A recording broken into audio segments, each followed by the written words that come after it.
Senhor presidente, deputado André Vargas, do PT do Paraná.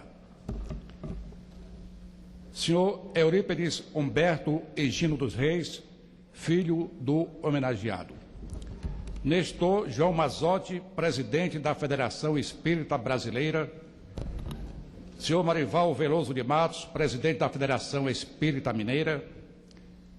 Excelentíssimo senhor Reginaldo Alves Saraiva, presidente da Câmara de Vereadores de Pedro Leopoldo. Senhores e senhoras convidados. Senhor presidente, senhoras e senhores deputados, o PMDB associa-se aos espíritas cristãos de todo o Brasil, kardecistas, seguidores e admiradores de Francisco Cândido Xavier, para celebrar o centenário de seu nascimento, com merecida homenagem em memória do mais ilustre médium brasileiro, justamente reconhecido como mensageiro de luz e paz, exemplo maior de conduta cristã, abnegação e caráter. Filho de João Cândido Xavier e Maria João de Deus, Chico Xavier nasceu em Pedro Leopoldo, Minas Gerais, em 2 de abril de 1910. Com apenas 5 anos de idade, sofreria a perda da mãe e, nos 2 anos seguintes, viveria sob os cuidados da madrinha, Dona Ritinha. Da mesma época, as primeiras manifestações mediúnicas, além dos maus tratos da madrinha, o pequeno Chico Xavier sofre, então, com as reações de estranheza, discriminação e até hostilidade das pessoas diante de sua paranormalidade. Jamais, no entanto, se deixou tomar pelos sentimentos de revolta ou desânimo. Não se queixava nem mesmo de sua madrinha Rita, cujo temperamento considerava benévolo. Assim, quanto mais provocações experimentava, mais se afirmavam em Chico Xavier os dons elevados do espírito, como a paciência, a bondade, a tolerância e o desejo de ajudar a todos. Em 1917, seu pai casou-se com Dona Cidália Batista, que fez questão de reunir todos os filhos de João Cândido.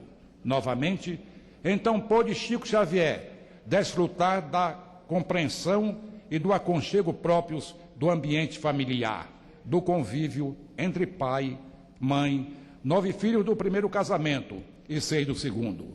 Aos 16 anos,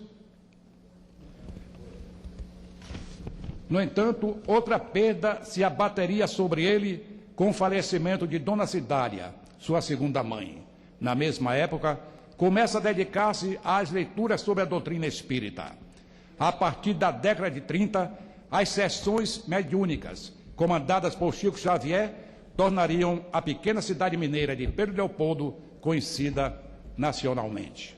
Em 1931, ocorrem os primeiros contatos entre Chico e Emanuel, seu primeiro guia espiritual, responsável pela orientação do médium, inclusive na psicografia de livros. Além de Emanuel, outro espírito de luz a comunicar-se através da psicografia de Chico Xavier foi André Luiz, fonte também de mensagens valiosas, ensinamentos profundos e relatos impressionantes sobre a vida após a morte. Desde cedo, trabalhando para ajudar no sustento da família, Chico Xavier teve apenas 4 anos de instrução primária. Essa era mais uma razão para a surpresa, tanto de leigos como de estudiosos, diante dos textos psicografados.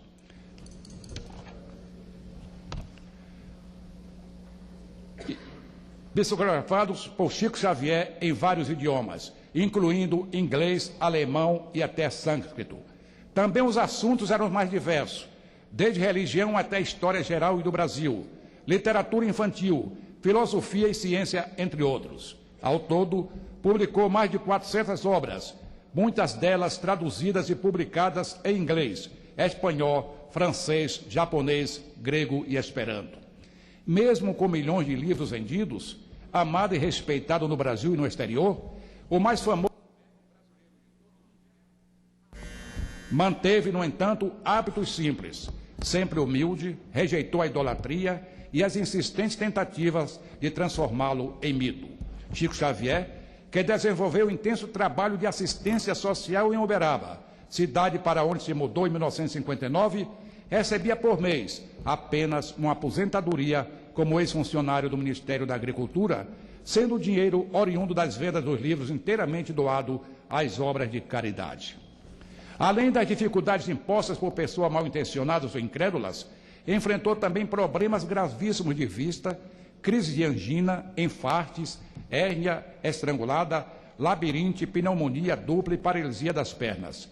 Nada o impediu, porém, de empreender imensa obra de assistência social e espiritual, proporcionando alimento, medicamentos, conforto e amparo aos necessitados. Cumpriu ele, assim, longa existência, sem mácula, amor, vou terminar, senhor presidente, pela solidariedade e dedicação ao próximo. Em 2002, aos 92 anos de idade, desencarnaria o mais celebrado médium do Brasil, Francisco Cândido Xavier, deixando-nos esse supremo e precioso legado representado pela vida e pelo trabalho. Em conclusão, o PMDB reitera nesta data especial o merecido tributo de respeito e admiração a Francisco Cândido Xavier, homem simples e, ao mesmo tempo, extraordinário, notabilizado pela extrema bondade e disposição de servir, por exemplo de equilíbrio, coerência, modéstia e serenidade, pela sensibilidade e determinação, como quem defendeu importantes causas sociais e humanas, pela efetiva contribuição para a difusão da doutrina espírita e cristã, pela pródiga existência com numerosas realizações em benefício do próximo, em permanente obediência, sobretudo, aos ensinamentos. Conclui, senhor presidente. Quem não se sente emocionado quando se fala em Francisco Xavier? E eu me recordo que um dia, há 5 ou 6 anos, lia alguma obra de Chico Xavier e guardei na memória o seguinte: fico triste quando alguém me ofende, mas com certeza eu ficaria mais triste se fosse eu o ofensor. Magoar alguém é terrível. Muito obrigado e que Deus o ilumine, Chico Xavier. Senhor presidente, só pela ordem, completar os 30 segundos que faltam do nosso deputado Veloso, que já falou pelo PMDB, eu só queria parabenizar esse alto grau de racionalidade aqui do deputado Paulo Piau, de Vitor